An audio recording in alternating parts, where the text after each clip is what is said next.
तो वो एक ऐसी दीवार के साथ उन्होंने टक्कर मारनी शुरू कर दी थी कि जो अपनी जगह से हिल नहीं रही। अगर वो इमरान खान के लिए नहीं हिल रही तो इमरान रियाज के लिए क्यों हिलेगी? अब ये इमरान खान साहब का फिनामिना है। आप देखिए कि सब लोग इमरान खान के खिलाफ तकरीरें करें। पिछले दिनों मेरे पास एक साहब आए थे, उन्होंने कहा जी मैं आपका दोस्त बनना चाहता हूँ। तो मैंने कहा बेटा 50 साल के बाद बंदा सिर्फ दोस्त बनाता नहीं है, दो जान छुड़ाता छांटी करता है। दुनिया के तमाम बड़े लोग जो हैं उन्होंने अपना बचपन बड़ा तल्ख गुजारा है। इसकी वजह है कि उससे एक इम्यूनिटी क्रिएट हुई और उस इम्यूनिटी ने फिर आइंस्टाइन को आइंस्टाइन बनाया, अंबिया कराम को अंबिया कराम बनाया, बड़े बड़े सोल्जर्स थे उनको सोल्जर्स बनाया। जिस बंदे के पास आप बैठे हुए हैं ना जी सर। तो दो वजूहात हो सकती। पहली वजह तो ये है कि उस बंदे के पास भी कोई काम नहीं है क्योंकि उसने भी कहीं नहीं जाना, उसने भी कुछ नहीं करना। और दूसरा ये है कि अगर कुछ उसने करना है या कहीं जाना है और आप उसके सर पे सवार हो गए तो आपके पास भी कोई काम नहीं है और आपने भी कहीं नहीं जाना। मेरा ज़ाती ख्याल ये है कि इंसान के लिए एक मोबाइल फ़ोन, अच्छा जी, ठीक है, एक बीवी, सही है। ठीक है, और एक अल्लाह ताला काफ़ी होता है। बिस्मिल्लाहिर्रहमानिर्रहीम, अस्सलाम वालेकुम, welcome back to my podcast channel. और आपसे मैंने बोला था कि हमारी नेक्स्ट पॉडकास्ट बहुत ही स्पेशल होने की जा रही है और थंबनेल पिक्चर आपने देख ली है। और स्पेशली मिलेनियल्स जो मेरी एज के हैं, जिन्होंने अपनी ज़माना तालिब इल्मी में 0 पॉइंट पढ़ा, उसको देखा और उसके बाद से चैनल पे उसको नशर होते भी शो देखा। और फिर बल्कि मेरी स्टोरी तो आप में से बहुत से लोग जानते हैं कि कॉलम्स पढ़े, उसके बाद उन्हीं कॉलम्स के मजमूए की जो किताब थी 0 पॉइंट, उस किताब को भी बड़े उसी शौक से और उसी एहतमाम से पढ़ा। और आज बहुत खुशकिस्मती है कि जावेद चौधरी साहब हमारे दरमियान मौजूद हैं। Sir welcome on the podcast. आपका बहुत शुक्रिया, बहुत मेहरबानी आपकी भाई। सर ठीक है आपकी सर। बहुत अच्छा, ज़बरदस्त, सर अल्हम्दुलिल्लाह। Thank you so much. जैसा मैं आपसे शेयर करना चाहता हूँ, हमारी पॉडकास्ट में एक बार जिक्र हो गया इत्तेफाक से ही सुबह जल्दी उठने के बारे में, और वो क्लिप चला और मिलियंस ऑफ पीपल ने उसको सुना और वो तो उससे अंदाज़ा हुआ कि लोगों का बड़ा ना इशू है। तो जो मॉर्निंग के फर्स्ट हाफ में पॉडकास्ट होती है ना, उसमें ज़रूर डिस्कस करते हैं कि हमारे लिए सुबह उठना बहुत ही मुश्किल है। तो क्या सुबह उठना बहुत ही ज़रूरी है, या अगर हम कंफर्टेबल हैं, हमारा अपना काम है, तो हम अपनी मर्ज़ी से भी उठ सकते हैं? मैं उस तरफ आऊँगा। पहले तो मैं आपको वार्मली वेलकम कहता हूँ कि मेरा ये गांव है जहाँ पे आप तशरीफ़ लाए। और ये लाला मूसा ज़ाहिर है, उसके साथ एक गांव है छोटा सा, शाह सर मस्त इसका नाम है।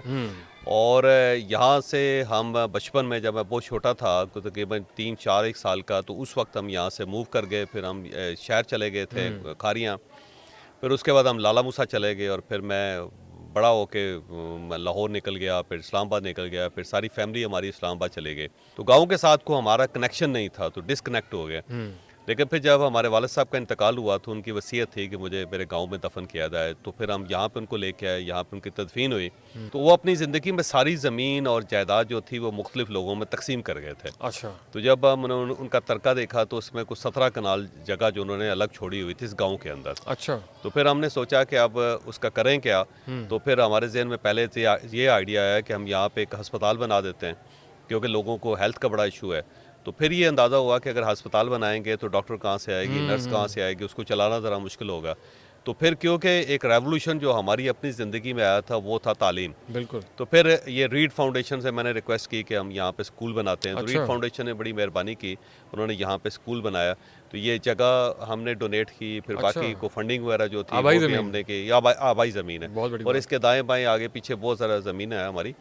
तो इंशाल्लाह ताला यहाँ पे अब एक हाई स्कूल और भी बना रहे हो जिसको हम अच्छा। हाइट सेकेंडरी में कन्वर्ट करेंगे। तो रीड फाउंडेशन का बड़ा कमाल है कि उसने इस पूरे इलाके के अंदर इतना बड़ा तब्दीली का एक मरकज़ बना दिया। ऐसे ही तो है। मैं पहले तो उनका ममनून और फिर आपका बिल्कुल। ममनून हूँ कि आप इतनी दूर से नहीं तशरीफ़ लाए, नहीं हमारे सर। स्कूल में आपने बैठ हाँ के हाँ। ये आप पॉडकास्ट कर रहे सर हैं। ऐसे ही बात अब शुरू हो गई तो थोड़ा इसके बारे में कर रहे थे। मैंने बाहर देखा, आपने फीता भी काटा और रिसीव भी आपको किया गया। तो ये आप इसके साथ इसी को आपने क्यों चूज़ किया कि आप इन्हीं को कोलैबोरेट करें और इन्हीं को चूज़ करें इस काम के उसकी लिए? वजह मेरा मेरा इनके साथ बड़ा पुराना रिलेशन है और मैं इनका डोनर भी हूँ। अच्छा। और जब मैंने देखा कि इतना अच्छा शानदार काम कर रहे हैं तो मैं अपने गांव के अंदर भी इनसे ये काम करवाऊँ। और इस स्कूल को चला रीड फाउंडेशन रही है। तो वो बेसिकली तो देखें तकरीबन 550 स्कूल हो गए इनके इस वक्त, और जो आर्फन चिल्ड्रन हैं उनके ऊपर बड़ा काम कर रहे हैं ये। 14,000 बच्चे हैं इनके पास, यतीम बच्चे, जिनकी पूरी कफालत भी करते हैं, जिनको तालीम भी देते हैं। तो मैं उन यतीम बच्चों के लिए फ़ंड रेजिंग करता हूँ इनके साथ मिलके, जो एक स्मॉल सा मेरा कंट्रीब्यूशन है, मैं उसके लिए वो काम करता हूँ, एफर्ट अच्छा। करता हूँ। अब देखें 14,000 बच्चे हैं और उसमें से एक बच्चा जो है उसकी जो तालीम का खर्चा साल का होता है 48,000 रुपये। 48,000 को बड़ी रकम नहीं है किसी के लिए भी, लेकिन अगर लोग 48,000 रुपया सेक्रीफाइस कर दें एक बच्चे के लिए तो उसकी पूरी लाइफ बदल जाएगी। सिर्फ उसकी लाइफ नहीं बदलेगी बल्कि उसका पूरा ख़ानदान बदल जाएगा। तो रीड फाउंडेशन का ये बड़ा कमाल है। तो मैं जब देखता हूँ 1.25 अरब रुपये चाहिए होते हैं इनको सिर्फ यतीम बच्चों के लिए। अब 1.25 लाख इनके पास स्टूडेंट्स हैं और बहुत बड़ी फैकल्टी है पूरे पाकिस्तान के अंदर, इनके स्कूल्स हैं, लेकिन जो आर्फन चिल्ड्रन का जो ये काम कर रहे हैं वो कमाल ही कर रहे हैं। अब मैं आपके सवाल की तरफ आता हूँ। ये देखें जो नींद है ना जी, उसका एक साइकिल होता है और कहा यह जाता है कि सबसे जो पुराना स्टाइल था जिसके अंदर आप शाम 8 बजे 9 बजे सो जाएं, सुबह आप 5 बजे जाग जाएं, 4:30 बजे जाग जाएं आप। और अगर तो आप एक पुरानी एज में ज़िंदगी गुजार रहे हैं, गांव के अंदर देहात के अंदर ज़िंदगी गुजर रही है आपकी और आपका वो स्ट्रेस लेवल नहीं है जो आज के जो सोशल लाइफ है उसके अंदर है, तो फिर तो वो ज़बरदस्त है, वो आइडियल है कि आपको सूरज के साथ उठना चाहिए, सूरज के साथ आपको गुरूब हो जाना चाहिए, ताकि जो सूरज है वो मेन किरदार अदा कर रहा है ना हमारी ज़िंदगी में। तो कहा जाता है कि जो हमारा बायोलॉजिकल क्लॉक है वो सूरज के साथ चल रहा है। तो यूँ ही सुबह सादक हो तो आप उठ जाएं, अपने काम करें और उसके बाद फिर सारा दिन गुजार के दरमियान में कैलूला कर लें, फिर शाम को आप खाना जल्दी खा लें, जल्दी खाना खा के आप जल्दी सो जाएं। तो ये आइडियल है। लेकिन अगर आप एक सोसाइटी के अंदर ज़िंदगी गुजार रहे हैं जिसके अंदर सारी चीज़ें ही रात के वक्त स्टार्ट होती हैं और लेट सुबह स्टार्ट होती है, तो फिर मेरा ख्याल है उसको फॉलो करना भी ज़रूरी है, क्योंकि अगर आप उसको फॉलो नहीं करेंगे तो अमली तौर पे आप सोसाइटी से बाहर निकल जाएंगे। नींद पूरी होनी ज़रूरी है, को 8-9 घंटे नींद जो है ना वो हर सूरत आपकी पूरी होनी चाहिए। लेकिन इसका हरगिज़ मतलब ये नहीं है कि आप 5 बजे सो के सुबह 5 बजे जागें, वो ज़ाहिर है नौजवानों के लिए या आज की सोसाइटी के लिए मुमकिन नहीं है। तो मैं तो वैसे इस चीज़ को प्रेफर करता हूँ कि जिस सोसाइटी में आप रह रहे हैं उसके मुताबिक आप चलें। अच्छा, लेकिन नींद होनी पूरी चाहिए। मतलब मैं 2 बार सोता हूँ जी। मैं लेट सोता हूँ एक तो रात, और सुबह मैं 9:30 बजे उठता हूँ और उसके बाद फिर ज़ाहिर है मैंने एक्सरसाइज करनी होती है, कोई अखबार पढ़ता हूँ, फिर एक्सरसाइज 11:30 बजे मैं एक्सरसाइज के लिए चला जाता हूँ। तो 1 बजे तक एक्सरसाइज करता हूँ मैं। फिर उसके बाद लंच करता हूँ 1 से 2 बजे के दरमियान अपनी वालदा के साथ बैठ के। अच्छा, तो फिर 1-1.5 घंटा काम करके फिर मैं 3:30 बजे दोबारा सोता हूँ जी। अच्छा, और फिर कैलूला मैं आपका 5 बजे उठता हूँ। तो अच्छा। 1.5 घंटा मैं दिन को भी सोता हूँ। तो वो मैंने उसके मुताबिक फिर साइकिल रखा हुआ है अपने रूटीन के मुताबिक, क्योंकि उसके बाद फिर मेरा काम स्टार्ट हो जाता है, फिर मैं रात को काम करता तो रहता आप हूँ। जैसे सोशल बंदे की तो सोशल मसरूफियात बहुत सारी होती हैं, तो इतने डिसिप्लिन को फॉलो करना, आप उसी को फॉलो करते हैं, कैलूला भी करना है अपने और उसी हाँ, नहीं रूटीन के मैं मुताबिक? नहीं मैं सोशल लाइफ मैंने कम रखी हुई है। अच्छा, मैं अननेसेसरली ना लोगों के पास जाता हूँ, इसकी ना क्या वजह मिलता से? हूँ। उसकी वजह ये है कि अगर आपने काम करना है तो फिर आपको डिसिप्लिन्ड होना चाहिए, क्योंकि अगर डिसिप्लिन नहीं होगा तो फिर आप कुछ नहीं कर सकेंगे। तो इतने जो काम करता हूँ उसका ख़ास अल्लाह का रहम और करम है कि वो डिसिप्लिन की वजह से हो जाते हैं। और अगर डिसिप्लिन नहीं होगा कि जो लोग आपके पास आ रहे हैं आपको पता नहीं है कि ये कब आएंगे कब जाएंगे, तो आपका तो सारा दिन उसी में खप जाएगा। या फिर किसी जगह जा रहे हैं तो जाने की अपनी एक हैसल है कि आप तैयारी करके जाते हैं, फिर वहाँ पे बैठते हैं, फिर मेज़बान के ऊपर होता है कि कब आपकी जान छोड़ता है। तो वो फिर आपकी सारी लाइफ डिस्टर्ब हो जाती है। तो मैं डिसिप्लिन को फॉलो करता ये हूँ। सर बड़ी अमेजिंग बात आपने बताई है भाई, रिलेटेबल है। हमारी एज के बहुत से लोग सर बहुत सारा वक्त दोस्तों के साथ गुजारना बड़ा प्रेफर करते हैं और इस एज के अंदर नहीं वो ऐसे ऐसा कट भी ना शुरू हो जाते हैं जिसको बंदा कभी सोचा नहीं होता। तो दोस्तों में कितना टाइम इन्वेस्ट करना चाहिए और दोस्त ये जो टाइम इन्वेस्टमेंट है ये किस तरह होनी चाहिए? अब ये कि दोस्ती एक रिलेटिव टर्म है कि जिसकी समझ नहीं आती कि किस चीज़ को या किस बंदे को आप दोस्त कहते हैं। जी सर। या तो वो कहते हैं जी दुख सुख, मैंने कहा को आप ज़्यादा दुखी हैं जिसके लिए आपको बंदा चाहिए जिसके साथ आप माथा फोड़ें, या फिर सुख है या ज़्यादा सुखी हैं कि आपने सुख बांटना शुरू करना है। तो अगर हम एक नॉर्मल इंसान है तो मेरा ख्याल एक नॉर्मल ज़िंदगी हमें गुजारनी चाहिए और उसमें बहुत ज़्यादा लोगों की ज़रूरत आपको नहीं है। अगर तो आप लर्निंग फेज में हैं तो कोई एक ऐसा आदमी जैसे आप लर्न कर रहे हैं तो वो इम्पॉर्टेंट है। सही है। लेकिन अगर एक ऐसा आदमी जिसके साथ ना बैठ के लर्न कर रहे हैं आप, ना आपकी ज़िंदगी को ख़ास को कंट्रीब्यूट कर रहा है, ना आपको उसका कोई ख़ास फ़ायदा हो रहा है, तो फिर तो वेस्टेज ऑफ टाइम है। तो मेरा नहीं ख्याल कि हमें लोगों में बहुत ज़्यादा टाइम वेस्ट करना चाहिए, सिलेक्टिव होना चाहिए। सही है। और उसके बाद फिर अगर हम करेंगे तो फिर अपने काम को हम तवज्जो दे सकते हैं। फिर वक्त काम को वक्त देंगे ना तो फिर आपको मिलेगा, वैसे नहीं मिलेगा। बिल्कुल ऐसी है। वक्त गुजरने के साथ आपके दोस्तों में कमी हुई या इजाफा हुआ? कमी होती है। मतलब पिछले दिनों मेरे पास एक साहब आए थे, उन्होंने कहा जी मैं आपका दोस्त बनना चाहता हूँ। तो मैंने कहा बेटा 50 साल के बाद बंदा सिर्फ दोस्त बनाता नहीं है, दो से जान छुड़ाता छांटी करते है। तो मैं जान छुड़ाने के अमल छांटी से करनी गुजर रहा हूँ। देखिए हर आदमी जो होता है ना एक वैन होता है। मैं आपको ये मिसाल देता हूँ, गाड़ी होती है। मतलब आप गाड़ी है ना, जी आपकी सर। आपकी गाड़ी कौन सी गाड़ी है आपके पास? Rebound civic. अच्छा, उसके अंदर कितनी सीट्स हैं? उसके अंदर टोटल 5 सीट्स है ना, अब वहाँ पे 5 बंदे बैठ सकते हैं, ऐसा ही है ना। बिल्कुल ऐसे। तो अगर छठे आदमी को आप बिठाएंगे तो पिछले जो 5 हैं वो ख्वार होंगे, ख्वार होंगे। बल्कि जलील होके जाएंगे। और अगर आपने एक और 7 बंदे बिठाने हो तो कैसे बिठाएंगे आप उसको, नहीं होगा, इम्पॉसिबल हो जाएगा। सेम इसी तरह जो होता है ना, आपके रिलेशन की कैपेसिटी होती है, जैसे गाड़ी की कैपेसिटी होती है ना, सेम इस तरह रिलेशन की कैपेसिटी होती है कि आप कितने लोगों को उठा के चल सकते हैं, उनको कैरी कर सकते हैं। अब अगर आपकी वैन ही छोटी है या गाड़ी छोटी है जिसके अंदर 5 लोगों की गुंजाइश है, तो छठा या 7वां बिठाएंगे तो सब लोग ख्वार हो जाएंगे। तो रिलेशन में ये ज़रूरी है कि आप ये देखें कि आपकी कितनी कैपेसिटी है और फिर उसके मुताबिक लोगों को ऐड करें उसके अंदर।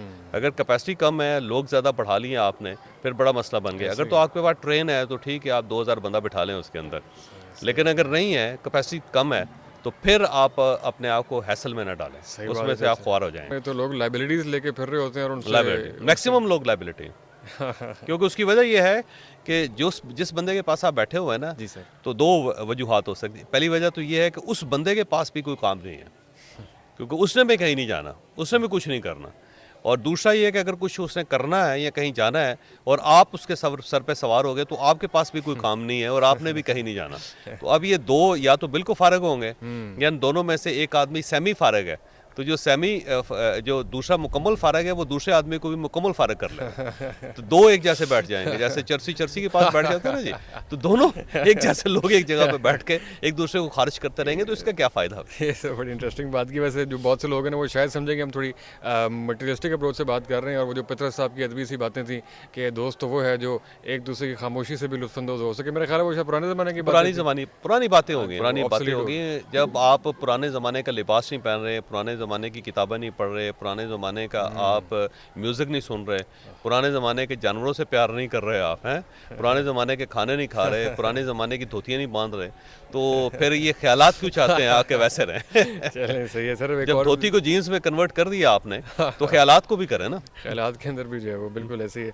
सर आपकी एक वीडियो देखी थी, आपने कहा था कि 40 से लेकर 60 साल का जो अरसा होता है इंसानी ज़िंदगी के अंदर, वो सबसे बेस्ट टाइम होता है। इसकी क्या वजह है, इसकी क्या उसकी वजह ये है कि आपने एफर्ट की होती है। 20 साल की उम्र में आप स्टार्ट कर लेते हैं, उस वक्त ज़ाहिर है आपके पास पैसे नहीं होते और वसाइल नहीं होते, फिर आप 20 साल लगा के आप वसाइल क्रिएट कर लेते हैं।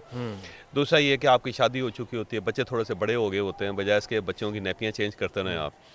और फिर दूसरा ये है कि दोस्तों के मामले में भी आप मैच्योर हो चुके होते हैं, आपकी सोच मैच्योर हो चुकी है, कुछ आपने वसाइल भी अपने क्रिएट कर लिए होते हैं। तो जब आपके पास वसाइल आ गए, बच्चे जो हैं वो थोड़े से बड़े हो गए, वो इंडिपेंडेंट हो गए बड़ी हद तक, तो उसके बाद फिर आप पैसा भी आपके पास आ गया, तो आप फिर उस लाइफ को ज़्यादा एंजॉय कर सकते हैं। तो बेहतरीन टाइम ये है। और 60 के बाद डिक्लाइन होनी शुरू हो जाती है आपकी हेल्थ, तो हेल्थ का बड़ा इशू होता है। और हेल्थ भी जो 40 से 60 तक इंसान की बड़ी ज़बरदस्त होती है, बड़ी एक्सीलेंट होती है। हर केमिकल जो है वो प्रॉपर रेशो में होता है। जब वो 40-60 के बाद जब आ जाते हैं ना, तो एकदम डिक्लाइन होना शुरू हो जाता है आपको। तो बेस्ट यही है। कई लोगों का 40 के बाद जब वो एक और शादी करने का भी नया से दिल लग जाता है, जिंदगी से एंजॉय करते हैं। ऐसे ख्वारी है ना जी, जलालत है जितनी कर रहे हैं। मेरा ज़ाती ख्याल ये है कि इंसान के लिए एक मोबाइल फ़ोन, अच्छा ठीक है, एक बीवी, सही है, ठीक है, और एक अल्लाह ताला काफ़ी होता है। इनमें से कोई चीज़ डबल हो जाएगी ना, मिसाइल पैदा हो जाएंगे। मोबाइल दूसरा ले लेंगे, मिसाइल बन जाएंगे, बीवी पैदा हो जाए ले लेंगे, मिसाइल पैदा हो जाएंगे। खुदा अगर आपने कोई और बना लिया तो फिर तो काम खराब। खुदा के मामले में तौहीद के तो चलें कायल हैं, लेकिन शादी के मामले में तो थोड़ी गुंजाइश दें। बहुत से लोग जो है वो आपको पता है शौकीन हज़रात जो है वो सुन रहे हैं ऐसे बस वो आराम, मेरा ख्याल सुख उनके नसीब में नहीं है। ऐसे ही है सर। एक मोटिवेशन स्पीकर्स का एक दौर आया था, और जब ये नया था मैं सोचता था कि ये यूथ को मोटिवेट कर रहे हैं। यूथ तो ऑलरेडी बहुत सारी मोटिवेटेड ऑलरेडी होती है। आपने अभी 40 से 60 साल की उम्र का जिक्र किया, उसके बाद बहुत से लोग हम देखते हैं रिटायरमेंट हमारे एक चीज़ है, रिटायरमेंट। और मैं बहुत सारे अपने बुजुर्गों को देख रहा हूँ, वो रिटायर होकर अपना को बिल्कुल एक अजीब फ्रेम ऑफ माइंड में, एक साइकोलॉजिकली बड़ा डिस्टर्बिंग।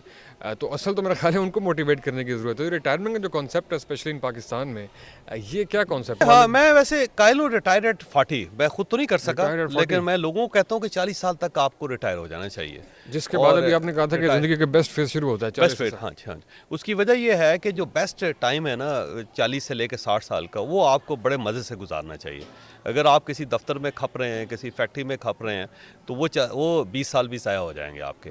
तो जो आपका बेहतरीन टाइम था, जो आपने अपने शौक़ को देना था, जो आपने अपनी अच्छी क्वालिटी ऑफ लाइफ को देना था, वो भी आपने ख्वार कर दिया, ज़ाया कर दिया। बॉस के साथ। तो उसके बजाय मैं इस लोगों को कहता हूँ कि आप ना 20 साल की उम्र में हर सूरत काम स्टार्ट करें, दिन रात एक करें, अगले 20 साल के अंदर आप इतने वसाइल कमाएं कि आपकी जो पैसिव इनकम है वो एक्टिव इनकम से ज़्यादा हो जाए।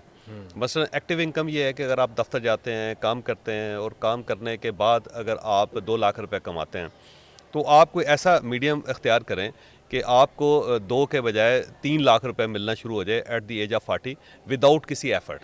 यानी एफर्टलेस आपको इनकम जो है वो 3 लाख रुपए आपको मिलनी शुरू हो जाए, तो फिर आपको फौरी तौर पे अपना एक्टिव काम बंद कर देना चाहिए और फिर आपको वो काम करने चाहिए जो जिनका आपको शौक है, जिनके लिए आप मर रहे हैं। मतलब फ़र्ज़ करें किसी आदमी को लिखने का शौक है तो लिखे ना जी, उसके बाद किसी आदमी को गाने का शौक है तो गाए उसके बाद, जब किसी आदमी को ट्रैवल का शौक है तो ट्रैवल करे ना उसके बाद, ताकि वो जो अगले 20 साल हैं वो उस लाइफ को एंजॉय कर सके, बजाय इसके कि वो केज में ज़िंदगी गुजारते या एक जेल में ज़िंदगी गुजारते।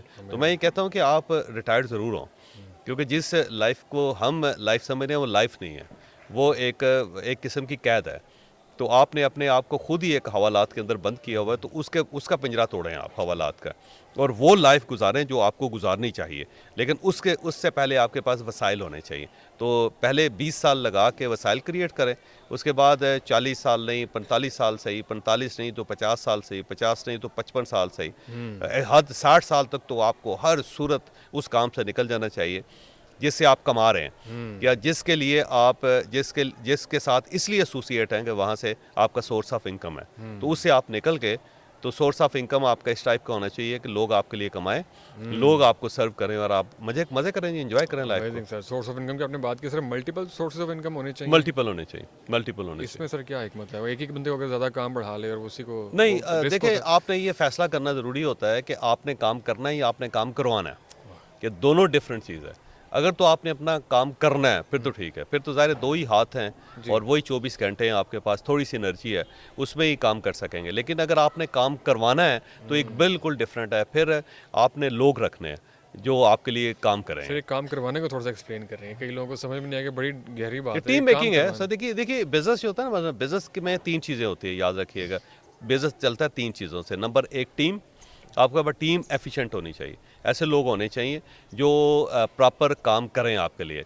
दूसरी होती है मशीन आपके पास लेटेस्ट होनी चाहिए। थर्ड होती है स्पीड, कि आपकी स्पीड ठीक होनी चाहिए। वैसे फ़र्ज़ करें प्रोडक्शन है ना ये आपकी, जी। और अगर आपने मशीन अच्छी ले ली, टीम अच्छी ले ली, लेकिन वो प्रोड्यूस नहीं कर पा रही टीम, तो फिर उसका कोई फ़ायदा नहीं है। ऐसे ही तो आपने 20 साल लगा के सिर्फ एक स्पीड क्रिएट करनी है और साथ एक मशीन यानी सिस्टम क्रिएट करना है, और साथ आपने टीम अच्छी रखनी है। तो अब वो टीम और मशीन और स्पीड जो है वो खुद ब खुद प्रोड्यूस करती रहेगी। तो फिर अब आपको दफ्तर जाने की ज़रूरत नहीं, फैक्ट्री जाने की ज़रूरत नहीं, दुकान पे बैठने की कोई ज़रूरत नहीं, लोग आपके लिए कमाएंगे। तो जब वो लोग कमा रहे हैं तो आप फिर चिल करें। आप क्यों आप अपनी दुकान के चौकीदार क्यों बने हुए हैं? हाँ, सही है, बिल्कुल ऐसे ही। सर, पॉडकास्ट के आखिरी हिस्से में लोगों को पता लगा कि हम आपके पास आ रहे हैं, तो लोगों ने कहा कि उनसे चॉइस साहब ज़रूर पूछेगा कि कुछ सियासत की तरफ भी, क्योंकि आपका बहुत वो है कि इमरान खान साहब कभी दोबारा हमें देखने नसीब होंगे या नहीं, उनका क्या फ्यूचर आप देखते हैं? देखिए हर आदमी का फ्यूचर है जी। अगर इंसान ज़िंदा है तो कुछ भी हो सकता है, और मुआज़ात होते हैं पूरी दुनिया में। एक हमने प्लान किया होता है, कुदरत ने प्लान किया होता है। तो इमरान खान साहब फिट हैं जेल के अंदर, देखें ना जी, एक आदमी है जिसकी उम्र 72-73 साल है, और जेल के अंदर वो अपने आप को एडजस्ट कर रहे हैं। और सबका ख्याल ये था कि इमरान खान जेल बर्दाश्त नहीं कर सकेगा, इमरान खान जेल बर्दाश्त कर रहा है, दिखाया उसने। दूसरा, वहाँ पे बैठ के भी उसका ब्लड प्रेशर ज़बरदस्त है, शुगर उनकी ज़बरदस्त है, और हार्ट बीट उनकी बड़ी ज़बरदस्त है, और वहाँ पे भी वो देसी मुर्गे फड़का रहे हैं जेल में बैठ के, किताबें पढ़ रहे हैं वो। तो हर लिहाज से वो फिट आदमी है जी। तो बाहर भी आएंगे, लाजमी बाहर आएंगे, और एक्टिव पॉलिटिक्स में भी वो किरदार अदा कर रहे हैं। क्योंकि अगर आप जिंदा हैं तो कुछ भी कर सकते हैं, लेकिन अगर आप जिंदा नहीं फिर तो आप कुछ भी नहीं कर सकते ना। तो खान अगर जिंदा है तो फिर तो कोई मसला ही कोई नहीं, सही है। फिर तो आ जाएंगे वो खान किसी की वक्त जो भी सर शख्सियत और मौजूदा किरदार है, हमारी यूथ को उससे क्या सीखना चाहिए? देखिए कंसिस्टेंसी है खान के अंदर, गिव अप नहीं करता। खान के अंदर जो 3 क्वालिटीज़ है बड़ी हैरान कौन है। Number 1, Imran Khan give up नहीं करता। मेरा ख्याल है उससे ये चीज़ सीखनी चाहिए कि जैसे भी हालात हों गिव अप नहीं करना आपने। दूसरा, ये कंसिस्टेंसी है, किसी चीज़ के पीछे लग जाता, लगा रहता है, पीछे नहीं हटता उससे। तो ये उसके अंदर बड़ी खूबी है। और थर्ड जो मेन चीज़ है ना, जो उसकी कोर स्ट्रेंथ है, वो उसका बयानिया है, नैरेटिव बिल्डर है वो। नैरेटिव बिल्डर है वो, उसका कोई तोड़ ही नहीं है। सही है। ये तो खैर लर्निंग्स हो गई, और अगर आप कहें कि सबक या इबरत या वीकनेस अगर आप कह लें, वो जिद अननेसेसरली जिद, बहुत ज़्यादा जिद है इमरान खान में, और उस वजह से वो नुकसान हुआ है उनको कि अननेसेसरी। दूसरा, उनका बहुत बड़ा फॉल्ट ये है कि टीम बड़ी पुअर बनाते हैं वो। यानी आप उनको 5,000 अच्छे लोग दे दें, उनमें से सबको चीर के ना वो उस्मान बुजदार पे गिरेंगे जाके और उसको बुला के फिर सिर्फ उनको सेलेक्ट नहीं करेंगे, फिर उनको वो वसीम अकरम प्लस बनाने के कोशिश में अगले 10-15 साल ज़ाया कर देंगे। वसीम अकरम ज़रा डाउट में पड़ जाए तो उससे। जिद बहुत ज़्यादा है इमरान खान में, जो जिसकी वजह से डिजास्टर है। और दूसरा, टीम मेकिंग की क्वालिटी नहीं है उनके अंदर, एबिलिटी नहीं है, पूरी टीम बनाता हूँ। चलें सर, सियासत पे ज़्यादा बात हम नहीं करते, वापस थोड़ा सा आते हैं सर हम जिस ज़िले में बैठे हुए हैं यहाँ का जो है वो रेशो बहुत ज़्यादा है कि यहाँ से बाहर के ममालिक में लोग बहुत ज़्यादा जाते हैं। पाकिस्तान में आजकल डिबेट है कि मुल्क छोड़ना चाहिए या नहीं, ब्रेन ड्रेन है या एक्सपोजर है, बहुत से लोग इसमें मुख्तलिफ आरा रखते हैं। आप सर क्या गाइड करेंगे, बाहर जाना चाहिए हर बंदे को? देखो, मैं ये समझता हूँ कि जब दुनिया ग्लोबल हो गई है सारी और खुल गई हुई है सरहदें उसकी, तो लोगों को जाना चाहिए, कोई हरज नहीं है उसके अंदर। परमानेंटली चले जाएं, कोई मसला नहीं है। और अगर आप सेमी परमानेंटली जाते हैं वो भी बड़ा अच्छा है, और ना हो तो आप जाएं और आएँ, ये होता रहे। अपना पाकिस्तान के साथ एक लिंक रखें, बाहर जाएं, मेहनत मजदूरी करें, आप तरक्की करें ज़िंदगी में। मैं इस चीज़ का हामी हूँ, लेकिन इलीगल तरीके से नहीं जाना चाहिए कोई भी, अपनी जान को ख़तरे में नहीं डालना चाहिए। जब आपके पास लीगल वेज हैं पूरी दुनिया में, तो इलीगल वेज क्यों आप इस्तेमाल करते हैं? मुझे इस चीज़ की समझ नहीं आई। बस अगर फ़र्ज़ कर लें कि बंदा जर्मनी जाना चाहता है, तो पहले उसको फर्स्ट स्टेप ये लेना चाहिए कि उसे जर्मन ज़ुबान सीखनी चाहिए। तो पाकिस्तान में रह के आप जर्मन ज़ुबान सीख लें। जब आप जर्मन ज़ुबान सीख लेंगे तो आपके लिए मुल्क वैसे खुल जाएगा, उसके बाद आपके लिए वीज़ा आसान हो जाएगा। दूसरा ये है कि आप रिसर्च करें कि जर्मनी में किस चीज़ की ज़रूरत है, किस बंदे की ज़रूरत है, क्या वहाँ पे गार्डनर्स की ज़रूरत है, वहाँ पे जो मवेशी पालने वाले लोग हैं उनकी ज़रूरत है, वहाँ पे कुक जो है उसकी ज़रूरत है, वहाँ पे हेल्थ वर्कर जो है उसकी ज़रूरत है, वहाँ पे सफाई सुथराई करने वाले आदमी की ज़रूरत है, वहाँ पे शॉपकीपर की ज़रूरत है।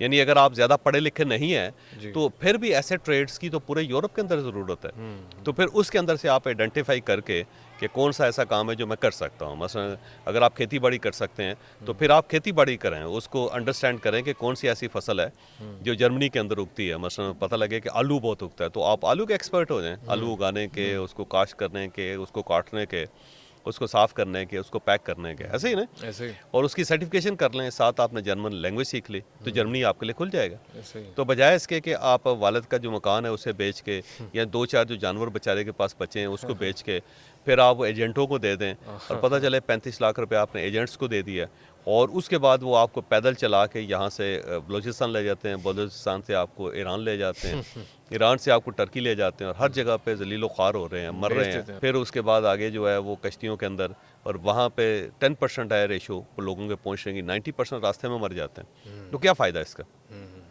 उसके बजाय जो एक राइट वे है आप उसको अडॉप्ट करें ना, उसका आपको फ़ायदा होगा। बिल्कुल ऐसे ही है सर। आपने इलीगल वेज का जिक्र किया, मेरे ज़हन में पता नहीं क्यों फिर एक सियासी मिसाल आ गई है, इमरान रियाज खान। सर ऐसी सिचुएशन में खुदा न खासा कोई बंदा जाए, ये कदम उठा लेना चाहिए उसको, उनको इस इकदाम को आप कैसा देखते हैं? मैं देखिए, इमरान रियाज साहब जो ना, उन्होंने अपनी ज़िंदगी खुद मुश्किल में की है, तो क्या ज़रूरत है? आप रियासत देखें, याद रखें, रियासत इंसान नहीं है, रियासत एक मशीनरी है, एक रोबोट है, एक दीवार है। उसके साथ लड़ने का क्या फ़ायदा होगा आपको? लड़ता तो बंदा इंसानों के साथ है ना, आर्गूमेंट तो करता है इंसानों के साथ। रियासत इंसान नहीं है, रियासत एक मैकेनिज़्म, एक सिस्टम है। उस सिस्टम से टकराने का आपको कोई फ़ायदा नहीं होगा। अगर तो उसको कोई फ़ायदा हो सकता है तो फिर ठीक है। तो बजाय इसके कि वो अपनी ज़िंदगी को अज़ाब कर लेते हैं, मुझे लगता है कि उन्होंने कोई ना बहुत ज़्यादा अपनी ज़िंदगी को अज़ाब में मुब्तला कर लिया। जब आपके पास एक ऑप्शन है तो आप दूसरा ऑप्शन अडॉप्ट करें। अगर आप कुछ अर्सा पॉलिटिक्स छोड़ दें तो क्या हर्ज है उसके अंदर? क्या ज़रूरी है कोई आपने वो करने को? नमाज है जो हर रोज़ आपने 5 वक्त पढ़नी, एक ऑप्शन है, आप उसको अपने लो की में लेके जाएं, वो लो की में लेके जाएं, अपने आप को ज़रा नरम करें, हालात के बदलने का इंतज़ार करें। जब हालात बदलेंगे तो दोबारा शुरू कर दें आप। तो वो एक ऐसी दीवार के साथ उन्होंने टक्कर मारनी शुरू कर दी थी कि जो अपनी जगह से हिल नहीं रही। अगर वो इमरान खान के लिए नहीं हिल रही तो इमरान रियाज के लिए क्यों हिलेगी? तो मेरा ख्याल है वो नहीं करना चाहिए था उनको, टू मच है। और इसका नुकसान ये हुआ कि उन्होंने अपनी फैमिली जो है उसको डिस्टर्ब कर लिया, खुद भी यहाँ से ख्वार होकर बाहर निकले, नए सिरे से वहाँ पे स्ट्रगल करनी पड़ेगी। वो बड़ी डिफ़िकल्ट लाइफ होती है जी। फिर उसके बाद वो सारे बच्चे, सारी फैमिली खुद ये सोचते रहेंगे कि अब हमने वापस जाना है, यहाँ पे हालात के ठीक होने का इंतज़ार करते रहेंगे। जब यहाँ पे हालात ठीक होंगे, इमरान खान साहब की गवर्नमेंट आएगी, तो हो सकता है इमरान खान साहब खुद ही पाबंदी लगा दें कि इमरान रियाज दाखिल नहीं हो सकता यहाँ। फिर आप देखिएगा कि वो इमरान रियाज साहब जो है ना, इमरान खान के ख़िलाफ़ उन्होंने व्लॉग्स बनाएंगे। व्लॉग्स बनाएंगे, क्योंकि ये मिसालें पाकिस्तान के अंदर हैं जी, बहुत देखा मैंने। पीपल्स पार्टी के लिए जिन जिन लोगों ने अपनी ज़िंदगी को अजाब में मुब्तला किया, बाद में पीपल्स पार्टी ने ही उनके ऊपर पाबंदी लगा दी। उस दौर में भी वो बाहर ही रहे और फिर पीपल्स पार्टी को गालियाँ देते रहे। फिर नून लीग के लिए जो लोग बहुत आगे गए, अल्टीमेटली नून लीग ने भी कोई खास नहीं डाला उनको, फिर उन्होंने उनके ख़िलाफ़ भी तकरीरें की। अब ये इमरान खान साहब का फिनामिना है, आप देखिए कि सब लोग इमरान खान के ख़िलाफ़ तकरीरें करेंगे। और उनकी मकबूलियत ख़त्म होने का कोई इम्कान इसके अलावा है कि उनको गवर्नमेंट मिले और उसको वो करें, या उनकी जो जेन जी है स्पेशली उनकी इतनी ज़्यादा गर्विदा या उनके नैरेटिव बिल्डिंग की वजह से है, या फिर उनके शहर की वजह से, या उनके ऑरा की वजह से, या उनकी किस वजह से? मल्टीपल फैक्टर्स हैं उसके, मल्टीपल फैक्टर्स हैं। एक फैक्टर तो ये है कि यूथ जो है ना वो पढ़ती नहीं है, उसे बैकग्राउंड का नहीं पता। आप यहाँ पे किसी स्कूल में जाके पूछें कि बांग्लादेश क्या पाकिस्तान का हिस्सा था, लोगों को पता ही नहीं है। तो लोगों को हिस्ट्री का पता ही नहीं है, तो वो ये समझते हैं कि ये पहली मरतबा पाकिस्तान के अंदर हुआ, जबकि 76 साल से एक मुल्क के अंदर इसी तरह। और ये सिर्फ यहाँ पे नहीं है, तमाम थर्ड वर्ल्ड कंट्रीज़ में यही क्यास है। फिर सेकंड वर्ल्ड जो है उसके अंदर तरक्की हो रही है, फिर जो फर्स्ट वर्ल्ड है वो सेटल हो गई हुई है सारी। तो हर जगह पे इसी टाइप की चीज़ें हैं, कोई डिफरेंट नहीं है। इंसान जब सेम है तो उसके मसाइल भी सेम है। अगर सर है तो उसके अंदर दर्द भी होगा। तो पूरी दुनिया में जहाँ जहाँ सर लगा हुआ है बंदे की गर्दन के ऊपर, वहाँ पे सर दर्द भी है। तो ये चीज़ें कॉमन है, कोई इतनी ऐसी चीज़ नहीं है। तो यूथ क्योंकि लिंक्ड नहीं है हिस्ट्री के साथ, तो इस वजह से वो पढ़ती नहीं। जब पढ़ती नहीं है तो लोगों की बातों में बहक जाते हैं। एक फैक्टर तो ये है। दूसरा फैक्टर ये है क्योंकि इंटरनेशनल फिनामिना है, वो पाकिस्तान के अंदर कोई तब्दीली करना चाहता है, कोई इंटरनेशनल बाहर से बैठ के लोग। तो वो इमरान खान साहब जो है ना, उनको एक मौका मिल गया है कि इमरान खान साहब का नैरेटिव जो है ना, उसको सोशल मीडिया सपोर्ट करना शुरू कर देता है। उससे भी एक ये चीज़ डेवलप हो गई हुई है। और थर्ड ये है कि पाकिस्तान के अंदर जो है एक हर उस चीज़ के हम खिलाफ होते हैं जो तरक्की कर रही होती है। तो इस्टेब्लिशमेंट तगड़ी है और कंपैरेटिवली बेहतर भी है। दूसरे जो हमारे सेक्टर्स हैं लाइफ के, वो बड़े कमज़ोर हैं। ब्यूरोक्रेसी है, वो कोई ख़ास काम नहीं कर सकी। तो अब क्योंकि जो एक काम कर रहा है तो उसके भी खिलाफ हैं हम। तो ये भी एक फैक्टर है कि इस्टेब्लिशमेंट जो है ना उसको गिराए। तो अब अगर उसको गिराने से कोई फ़ायदा हो सकता है पाकिस्तान का तो गिरा दें, लेकिन उसका नुकसान ही होगा अल्टीमेटली आपको। सर लास्ट 2 सवाल, आपका वक्त बड़ा कीमती है, आपकी बात से पैदा हुए हैं सर। इसमें दूसरा थॉट ये है कि इस्टेब्लिशमेंट के खिलाफ आप कह रहे हैं कि रास्ता बनाएं या कुछ देर ब्रेक ले लें, लेकिन कुछ लोग ये भी कहते हैं कि मुज़ाहमत करनी चाहिए, कशमकश करनी चाहिए, अपनी राइट्स के लिए फ़ाइट करनी चाहिए। ये रिटोरिकल बातें हैं सारी, या ये देखिए सारी पुरानी हो गई हैं। जब रशिया होता था ना, सोवियत यूनियन, कोल्ड वार की, ये कोल्ड वार की सारी इस्तिलाहात हैं कि जी मुज़ाहमत करें, आगे बढ़ें, लगे रहें sir, we want our rights. हाँ हाँ। अब ये दुनिया बदल गई हुई है जी। मसला अब देखिए, आप काम कर रहे हैं ना, और उसके साथ साथ आप एक खुशहाल ज़िंदगी भी गुजार रहे हैं, तो किसने रोका है आपको काम करने से? और जो खुशहाली है वो भी किसी ने छीनी नहीं आपसे। ऐसे ही है ना, तरक्की प्रोग्रेस कर रहे हैं। बिल्कुल। और आपके भी जो राइट्स हैं किसी ने कसब किए हैं? कोई मसलन पुलिस आई हो, आपके घर पे छापा पड़ा हो, या उन्होंने मुर्गा बना दिया हो आपको यहाँ पे, या फिर उन्होंने उस तरह किया हो जैसे इमरान रियाज साहब के साथ हुआ है? तो नहीं हुआ ना। नहीं हुआ। हालांकि मैं बहुत सारी बातें उनकी वाली करता हूँ, मैं वो वैसे ही इसमें करते हैं। डिफरेंस में समझ नहीं आता कि बहुत सारी बातें तो और भी बहुत से लोग करते हैं, तो उनके खिलाफ क्यों? उन्होंने शायद कोई ऐसी, नहीं, वो बार बार जब करेंगे ना उसका आप या फिर उनके बनने में उनका किरदार होगा, या तो उनके रिसोर्सेज यूज़ करके बने होंगे। ये भी नहीं एक ज़ाहिर है, वजह हो वो सकती भी है। वो भी बैकग्राउंड है। जी। वो जब एक बंदा आपने अपने पास रखा हो ना, बस जिसके ऊपर आपने एहसान किया हो, जब वो थोड़ा सा गलत हरकत करता है तो आपको ज़्यादा तकलीफ होती है। ऐसे ही। तो ये भी एक रीज़न हो सकती है। लेकिन बहरहाल जब आप इंसान प्रोग्रेस कर रहा हो तो कोई मसला नहीं होता जी ऐसा। सही। लेकिन अगर आप रेगुलर गाली देंगे ना तो फिर दूसरा आदमी भी रिएक्ट करेगा। ऐसे ही बड़ी ऑप्टिमिस्टिक अप्रोच है सर। लास्ट में एंड वहीं करते हैं जहाँ से हमने शुरू किया था। हम जिस चमन में वहाँ बैठे हुए हैं, आपने बड़ी खुशगवार इसके बारे में बताइए कि आपकी आबाई ज़मीन है। आबाई ज़मीन तो डोनेट करते हुए लोगों को कई बार सोचना पड़ता है। नहीं, कोई इशू नहीं जी, कमाल करते हैं। कोई ये हमारी ज़मीनें थी जी, तो हमारे जो वालिद साहब थे उन्होंने बहुत सारी ज़मीनें तकसीम कर दी अपने कज़न्स में, दोस्तों में, जो यहाँ पे गरीब लोग थे उनमें तकसीम कर दें। हाँ। और उसके बाद जो वो एक पूरा टुकड़ा छोड़ गए एक, और उसके बाद वो टुकड़ा छोड़ गए थे, हमने ये सोचा कि ये इसीलिए छोड़ के गए होंगे कि यहाँ पे कोई वेलफेयर का काम होना चाहिए। तो ये उसकी वजह। और ये सारी ज़मीन ये भी है, इसके अलावा भी हो तो वो भी हम देंगे जी, डोनेट करेंगे, कोई इंशाल्लाह। ताकि यहाँ पे पूरे रीजन के अंदर तब्दीली आनी चाहिए, यहाँ पे एक एजुकेशन का रेवोल्यूशन आना चाहिए यहाँ। वाह, एजुकेशन का रेवोल्यूशन। सर जो लोग आपको सुन रहे हैं वो भी इस कॉज में अगर पार्टिसिपेट करना चाहिए, हिस्सा डालना चाहिए, उनके लिए कोई ज़रूर करना चाहिए। बल्कि ये रीड फाउंडेशन जो है ना, बड़ी ज़बरदस्त ऑर्गेनाइजेशन है और मुझे बड़ा ट्रस्ट है इनके ऊपर। और मेरे कहने पे बहुत सारे दोस्त हैं हमारे जिन्होंने अपनी पूरी ज़िंदगी की कमाई जो इनके हवाले कर दी। बल्कि मुख्तार मसूद साहब जो बड़े मशहूर राइटर थे, बहुत बड़े ब्यूरोक्रेट भी थे, उन्होंने ज़िंदगी में जो कुछ कमाया उन्होंने इनको डोनेट कर दिया और उनके नाम से एक स्कूल बना हुआ है। चौकी एक जगह है आज़ाद कश्मीर के अंदर, अच्छा जी। तो वो हायर सेकेंडरी स्कूल है, उसमें 1400 बच्चे पढ़ रहे हैं इस वक्त। तो बहुत लोग हैं, बिजनेसमैन हैं, इंटेलेक्चुअल्स हैं, उन्होंने अपनी ज़िंदगी की कमाई जो है ना इनके हवाले की है, क्योंकि बंदे बहुत ईमानदार हैं और बहुत काम ज़बरदस्त कर रहे हैं। जो आरफन बच्चों वाला जो काम है ना, मेरा ख्याल यतीम बच्चों वाला, वो बड़ा कमाल है जी, कि 14,000 बच्चे देखें ना, वो मुख्तलिफ़ तालीमी इदारों में मुफ्त तालीम ले रहे हैं और उनको किताबें भी दी जाती हैं, और कुछ ऐसे बच्चे भी हैं जिनके घरों में राशन भी दिया जाता है उनको। तो किताबें, कापियाँ, यूनिफ़ॉर्म, जूते, उसके साथ साथ फ़ीस, सब कुछ जो है वो ये इदारा उठा रहा है। माशाल्लाह। तो 14,000 बच्चे हैं, तो उनमें से अगर आप एक बच्चा गोद ले लें, सिर्फ 48,000 रुपये आपने साल का देना है। और अगर आप 48,000 नहीं दे सकते तो आप शेयर भी कर सकते हैं, आप 22,000 दे दें, आप 10,000 दे दें, फिर वो 2-3 लोगों के पैसे मिला के फिर एक यतीम बच्चा जो है ना उसको ये फाइनेंस कर देंगे, सपोर्ट कर देंगे। माशाल्लाह। तो मेरा ख्याल है बड़ा ज़बरदस्त काम है, और मैं खुद भी डोनर हूँ, मैं माशाल्लाह। वहीं से मैंने काम स्टार्ट किया था इनके साथ। तो बिल्कुल आप आंखें बंद करके इनके साथ आप जुड़ जाएं, अल्लाह ताला बहुत मेहरबानी करेगा, बहुत बहुत रहम इंशाल्लाह करेगा। बहुत करें सर। आपकी शख्सियत बातें ऐसी हैं कि उससे ना नए बहुत सारे पॉइंट्स में आता है। हमने यतीम बच्चों का जिक्र किया, यतीम बच्चे से ज़्यादा स्मार्ट होते हैं, मैंने पिछले दिनों कहीं सुना है कि यतीम बच्चे ज़्यादा स्मार्ट होते हैं। जिसको भी कुदरत क्राइसिस में रखती है ना, वो वाकई कुछ चुनिंदा आदमी होता है। जिसको अल्लाह पसंद करता है ना, समझता है कि इसको बहुत आगे जाना चाहिए, तो उसको वो हमेशा टेंशन में रखता है, एंग्जाइटी में रखता है, क्योंकि ये टेंशन, एंग्जाइटी और डिप्राइव होना, ये सारी जो ना आपके अंदर एक फाइटिंग फोर्स पैदा कर देती है, ये आपकी इम्यूनिटी क्रिएट कर देती है। इसीलिए जो दुनिया के तमाम बड़े लोग जो हैं, उन्होंने अपना बचपन बड़ा तल्ख गुजारा है। इसकी वजह है कि उससे एक इम्यूनिटी क्रिएट हुई, और उस इम्यूनिटी ने फिर आइंस्टाइन को आइंस्टाइन बनाया, अम्बिया कराम को अम्बिया कराम बनाया, बड़े बड़े सोल्जर्स थे उनको सोल्जर्स बनाया।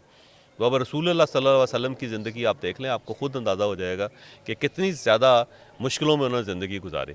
तो उससे उनके अंदर इम्यूनिटी क्रिएट हो गई कि अगर मैं वो वक्त गुजार गया हूँ तो आगे तो मसला ही कोई नहीं है, फिर तो हर चीज़ बहुत आसान है। तो ये जो यतीम होता है, और अगर वो वालिद से या वालदा से या दोनों से अगर यतीम हो, तो इसका मतलब ये है कि कुदरत ने उसको बहुत आगे लेके जाना है। तो जो आदमी आगे जाने वाला है और कुदरत का उसके ऊपर हाथ है, तो अगर आप उसके हाथ के ऊपर हाथ रख देंगे या उसके पीछे खड़े हो जाएंगे, तो आप भी तर जाएंगे, आप भी अल्लाह ताला के बहुत करीब हो जाएंगे। सुभान तो अल्लाह ताला आपको भी बहुत पसंद करेगा, कि जो उसका पसंदीदा शख्स था, आपने उसको सपोर्ट किया, तो खुद आप अंदाज़ा लगाएं कि कहाँ से कहाँ निकल जाएंगे। तो जो लोग यतीमों की परवरिश करते हैं, मैंने ज़िंदगी में कभी उनको बदहाल नहीं देखा, कभी उनको टेंस नहीं देखा, कभी उनको फ्रस्ट्रेट नहीं देखा, कभी ज़िंदगी में मुश्किलात का शिकार नहीं देखा, क्योंकि वो यतीमों की मदद कर रहे हैं, और यतीम जो है उसके पीछे अल्लाह ताला का हाथ होता है, अल्लाह ताला का साया होता है। जनाब जावेद जोहरी साहब, आपके वक्त का बहुत बहुत शुक्रिया। Thank you so much. Most welcome, most welcome. Thank you.